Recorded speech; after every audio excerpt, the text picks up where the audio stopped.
আজি ভতিজি জিনিকিৰ তুলনি বিয়া।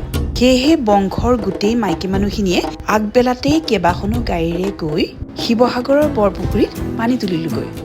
জিনিকি দীপু আৰু মাইনাৰ সৰু জীয়েক।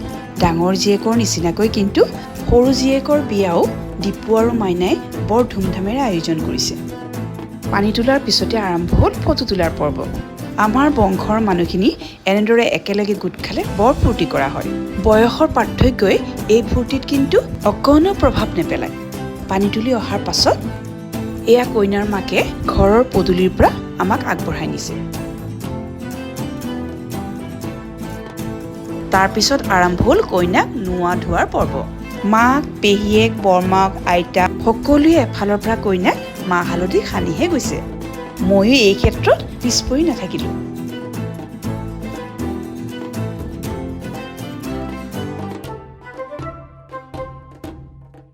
শেষত কইনাৰ আইতাকে পানী ঢালি কইনাজনীৰ গাটো ধুৱালে।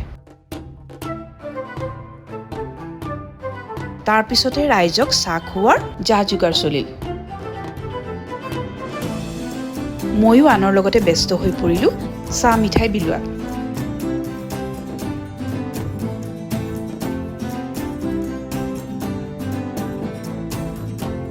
তাৰ পিছত চেক বুজি বিলনীয়াখিনিয়েও খাই ল'লোঁ। তাৰ পিছতে কইনাজনীক সজোৱাৰ কাম আৰম্ভ হ'ল। আৰু ইয়াত আগভাগ ল'লে আমাৰ বংশৰ দুজনী এক্সপাৰ্ট বয়ে। কইনাজনীক সজাই হোৱাৰ পাছত মাক দেউতাকে তাইক কেইবাটাও সোণৰ অলংকাৰৰ উপহাৰেৰে উপচাই পেলালে। তাৰ পিছতেই পিঠাগুৰি সনা আৰম্ভ হৈ গ'ল। প্ৰথমেই মাক দেউতাক, অৱশ্যে মাজতে দীপাখুৰী অৰ্থাৎ কইনাৰ আইতাক বাচি গ'ল। তাৰ পিছতে একমাত্ৰ পেহীয়েকক। এই ক্ষেত্ৰত আগভাগ লোৱাগৰাকী আকৌ আমাৰ পৰিয়ালৰ ডাঙৰজনী বৌ। পাছত অৱশ্যে তেওঁ সাৰি নগ'ল। সুবিধা বুজি গোটেইখিনিয়ে তেওঁক পিঠাগুৰিৰে লিপি পেলালে। মই তাইক উপহাৰটো দিয়াৰ সময়ত চুলিখিনিয়ে বাচক বুলি যিমান পাৰোঁ চাদৰখনেৰে মূৰটো ঢাকি ল'বলৈ চেষ্টা কৰিছিলোঁ। কিন্তু নাই, শেষ ৰক্ষা নহ'ল। ডাঙৰ বৌ আৰু ননদজনীয়ে প্ৰথমে চুলিতে আক্ৰমণ চলালে।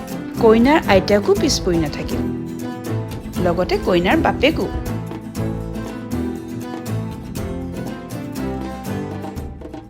তাৰ পিছতে আৰম্ভ হৈ গ'ল খোৱা বোৱাৰ পৰ্ব।